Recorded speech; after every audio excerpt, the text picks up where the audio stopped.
5, 4, 3, 2, 1 and time over.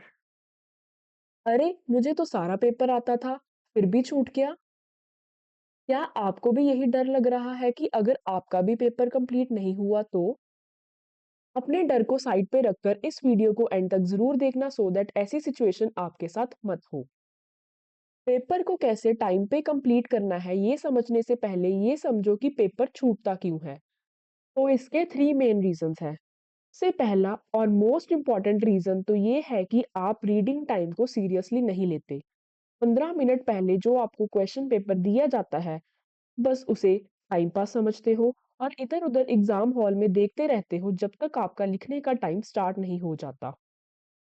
दूसरा reason ये है कि आप क्वेश्चंस को किसी भी रैंडम ऑर्डर में अटेम्प्ट करते हो। कभी शॉर्ट क्वेश्चंस, कभी लॉन्ग क्वेश्चंस बिना किसी लॉजिक के। एक और इम्पोर्टेंट रीज़न जो आपका पेपर टाइम पे कंप्लीट नहीं होने देता वो है कि आपको पता ही नहीं है कि कितना लिखना है। आप 3 मार्क्स में भी उतना ही कंटेंट लिखते हो जितना 6 मार्क्स में। इससे होता ये है कि आपके पास लास्ट के 10-15 मिनट के लिए कोई बफर नहीं होता, जिससे आपको ना तो अपनी मिस्टेक्स चेक करने का मौका मिलता है एंड साथ में पैनिक क्रिएट हो जाता है। ये तो थी प्रॉब्लम, लेकिन हर प्रॉब्लम का कोई ना कोई सॉल्यूशन तो होता है। इसलिए अब हम डिस्कस करते हैं उस सॉल्यूशन को। तो सबसे पहला सॉल्यूशन तो ये है कि आपको 15 मिनट्स रीडिंग टाइम को वेस्ट नहीं करना बल्कि प्रॉपर्ली यूज़ करना होगा। तो कैसे यूज़ करोगे उस टाइम को? उस टाइम में आपको अच्छे से पेपर को स्कैन करना है और क्वेश्चंस को एनालाइज़ करना है कि कौन से क्वेश्चंस ईज़ी हैं, कौन से मॉडरेट लेवल के और कौन से क्वेश्चंस ऐसे हैं जो आपको मुश्किल लगते हैं। इससे आता है हमारा सेकंड सॉल्यूशन जिसमें आपको क्वेश्चंस अटेम्प्ट करने के ऑर्डर को डिसाइड करना होगा। तो जैसे कि आपने क्वेश्चन का लेवल तो डिसाइड कर दिया, अब आपको सबसे पहले ईज़ी क्वेश्चन अटेम्प्ट करने हैं, फिर moderate and at the end आप डिफिकल्ट क्वेश्चंस करोगे। ऐसा ना हो कि आप मुश्किल क्वेश्चंस पहले करने के चक्कर में ईज़ी क्वेश्चंस को भी खराब कर दो। ये गलती बिल्कुल मत करना और एक सेक्शन को एक जगह ही अटेम्प्ट करना। इसकी हम एक एग्जांपल देख लेते हैं।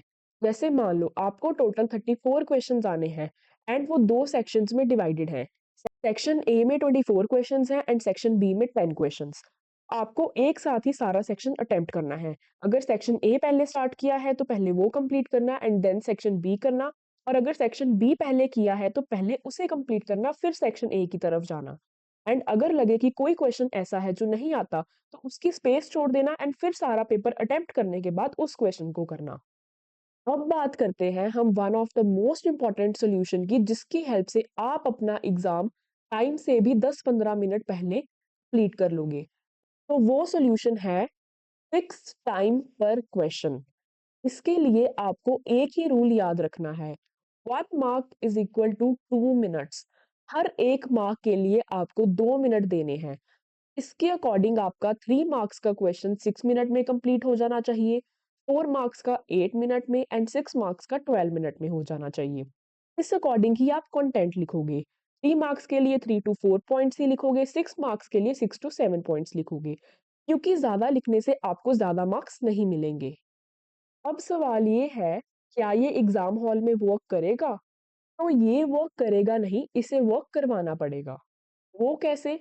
आप जब क्वेश्चंस प्रैक्टिस करोगे तो ट्राई करना कि आप इस सिस्टम को ज़रूर फॉलो करो एंड टाइमर लगा के ही क्वेश्चंस करना। जैसे-जैसे आप इस वे से प्रैक्टिस करोगे वैसे ही आपकी स्पीड इम्प्रूव होगी एंड देन डेफिनिटली आपका पेपर अच्छे से कंप्लीट होगा। और जैसे ही हर क्वेश्चन अपने टाइम में कंप्लीट होगा, लास्ट के 10-15 मिनट्स नेचुरली चेकिंग बफर बन जाएँगे। इस टाइम में आप पेपर को दोबारा से चेक करोगे एंड इंश्योर करोगे कि आपने सारे क्वेश्चंस अटेम्प्ट किए हैं, प्रॉपर नंबर दिया है हर क्वेश्चन को एंड अगर किसी क्वेश्चन में डाउट लग रहा था या कोई कैलकुलेशन में कंफ्यूजन थी, उसे दोबारा से चेक करोगे। इसलिए अब पेपर टाइम पे कंप्लीट ना होने की टेंशन को छोड़ो और इस स्ट्रैटेजी को फॉलो करते हुए एग्जाम्स की प्रिपरेशन करो। अगर वीडियो हेल्पफुल लगी तो लाइक ज़रूर करना एंड अपने फ्रेंड्स के साथ शेयर करना और ऐसे ही अपनी कॉमर्स जर्नी को इजी बनाने के लिए चैनल को सब्सक्राइब करना मत भूलना। तो मिलते हैं नेक्स्ट वीडियो में, तब तक के लिए कीप स्टडिंग स्मार्ट।